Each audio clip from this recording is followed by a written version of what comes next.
Okay, YouTube. This is my first round. Well, part of my first round.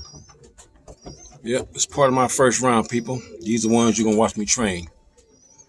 But it's about 14 more. They'll be coming out in about another week. But this is the first, 16? 20. It's the first 20. Right here, the first 20 right here.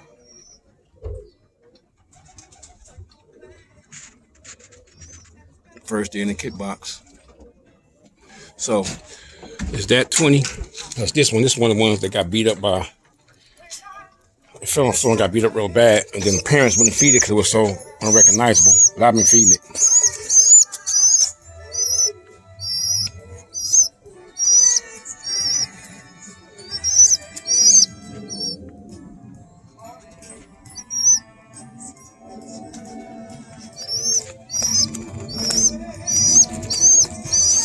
So, see, his head was really messed up.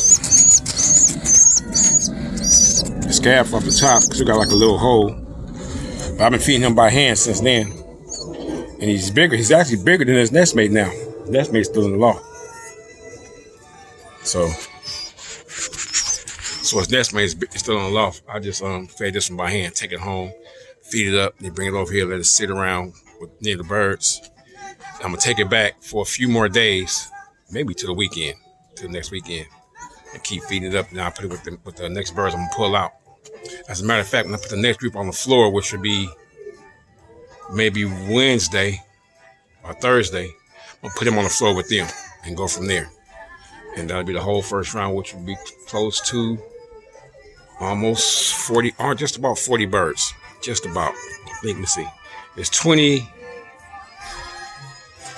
plus 32, this is going to be like 35 birds for the first round. Only reason why I'm recording this is because I'm going to my plan is to show you these birds from beginning to end. That's the plan. As I train them and all that stuff like that and get them up flying. So you can see them from start to finish. I'm going to try to show you that. And unlike other people, I'm not doing this to sell pigeons. I'm just doing this just to show you my process. Like a lot of guys did this kind of stuff only so they can sell birds. I don't really want to sell none of these birds right here. Actually, when I sell birds, most of the time, it's for like a something unexpected, like a car broke down or something like that, or my daughters might need something for their cheerleading, whatever it may be, something like that, or to make room. Or to move on from birds and allow other birds to start reproducing themselves. You know what I'm saying? So I know I can't keep all of them. So I let some go every now and then. So I want you guys to see my process. That's all. And don't ask, they're not for sale. It's just things I just want to show. I'm just trying to share some things. All right? So we get that straight. They're not for sale, so no need to ask. Just get that straight. I just want to show you the process. And some of the results I have, whether it be good results or bad, I just want you to see. And then what I'm going to try to do is explain when something bad happened. I'm going to try to explain you why I think it, why do I think it happened. So we go from there. With that being said, it's Keith London. You know me. This is my YouTube channel, which is KL Phoenix Rollers. So what you do know about the podcast, right?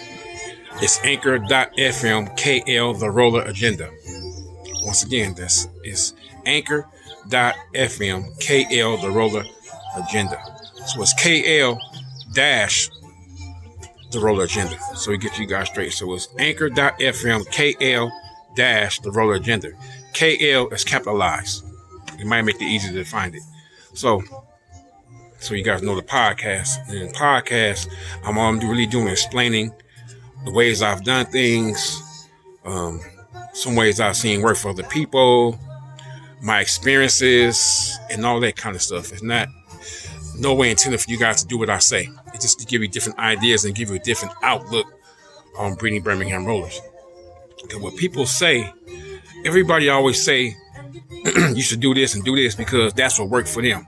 But they gotta understand everybody's circumstances are not the same. So you want to give a different outlook, so people can make a decision to what fits them best. You know what I'm saying?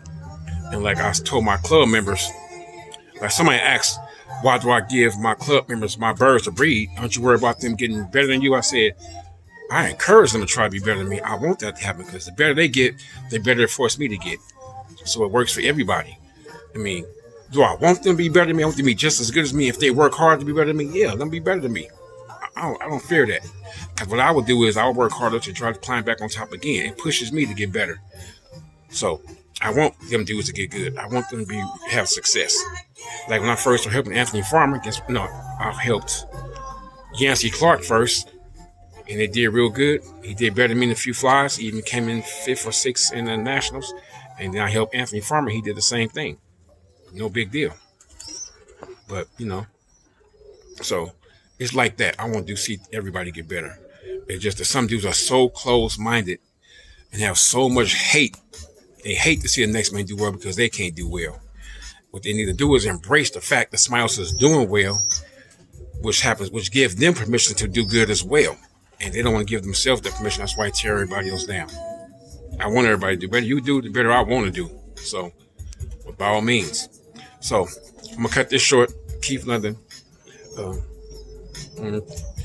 It's my KL Fingers Rollers channel, but I have the roller agenda also. So, we're going to select, we're going to breed, we're going to fly, we're going to select the game, we're going to repeat. Keith London, out.